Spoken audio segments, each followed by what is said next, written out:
As promised, I've completed the painting stage and I'd like to share that with you today. Is this so cute? I absolutely love the way that it turned out. And I know I probably say that about everything, but it's totally true about everything. My last project is my favorite project. And this one just, I think, turned out really, really, really nice.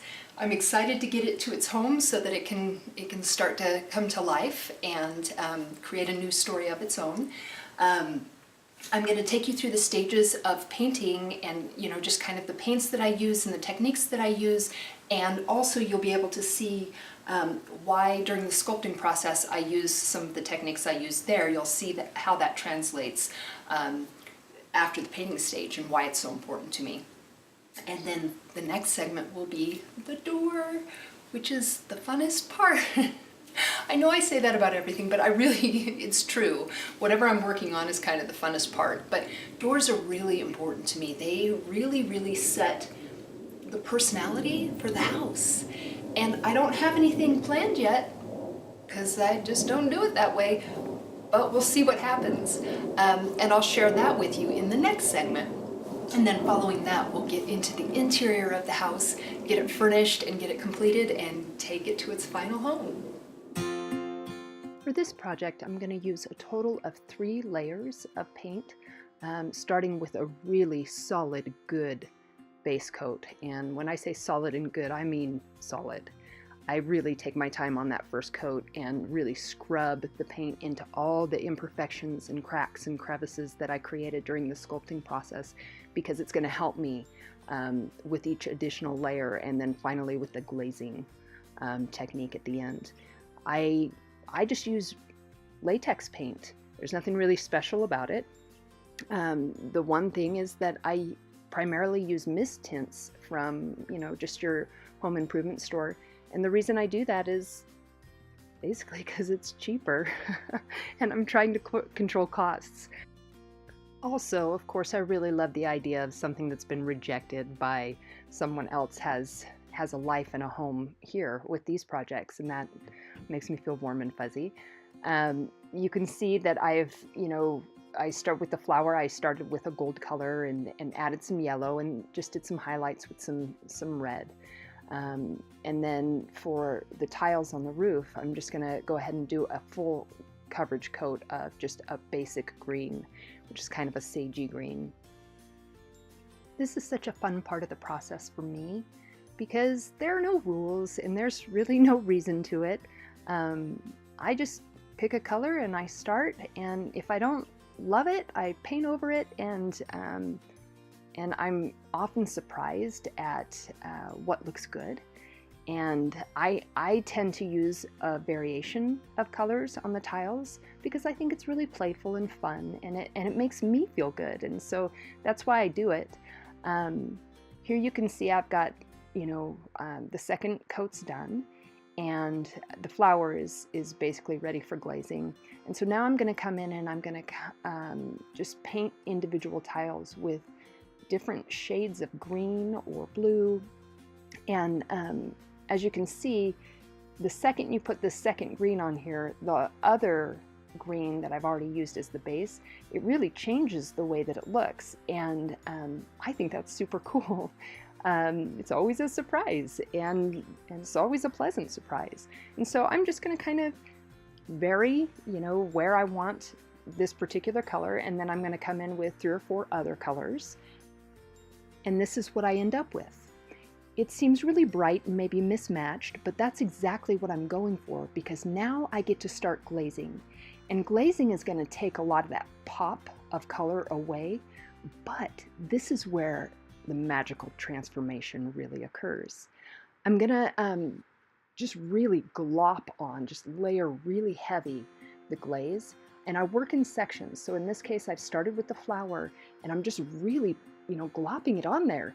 I want to get it into every little crack and crevice, because in a minute I'm going to wipe it off, and what remains is what really makes the whole project just come to life. And I just keep wiping until I'm happy. The point is not to wipe it all off, it's to wipe enough of it off. This is one of my favorite techniques, and I use it a lot.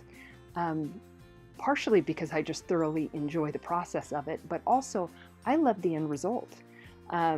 It just lends itself well to the kind of projects that I tend to create and work on. And if you'd like to try it, don't be intimidated. I am telling you what, this is the easiest part of what I do. And it's also the funnest part of what I do. And it has this huge impact. So, I mean, that's a trifecta of goodness. This is the technique that'll make your project look aged. And I use it a lot. I use it with wood and gel stains, but I use it on furniture, actually. I use it a lot on all sorts of different things that I do. This is the easiest one to use just simply because it's water-based latex glaze. And I'll be sure to just include pictures and the recipes kind of that I use to mix my own glazes in the post that is associated with this particular video. But if you'll notice, you can see that I'm really like layering it heavy. You know, I use junk brushes and I really scrub this glaze into all of the little imperfections that I intentionally created when I was sculpting.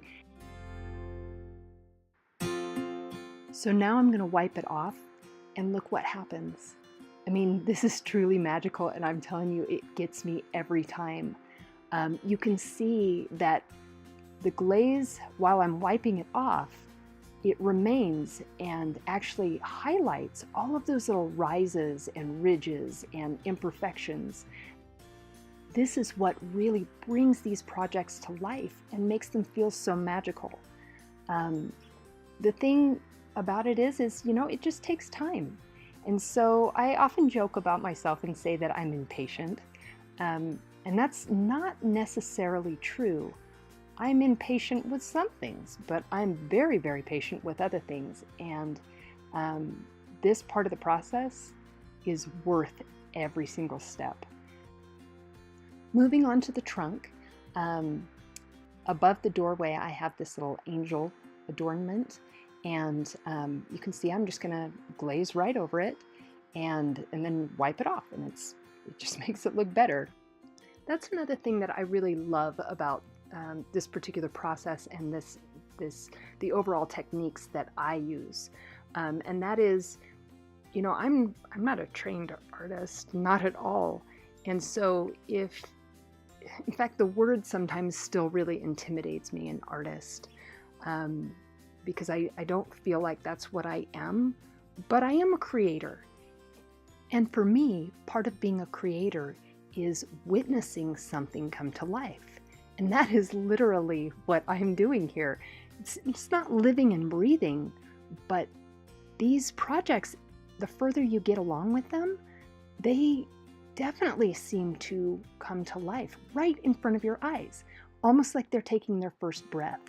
And they identify themselves as unique and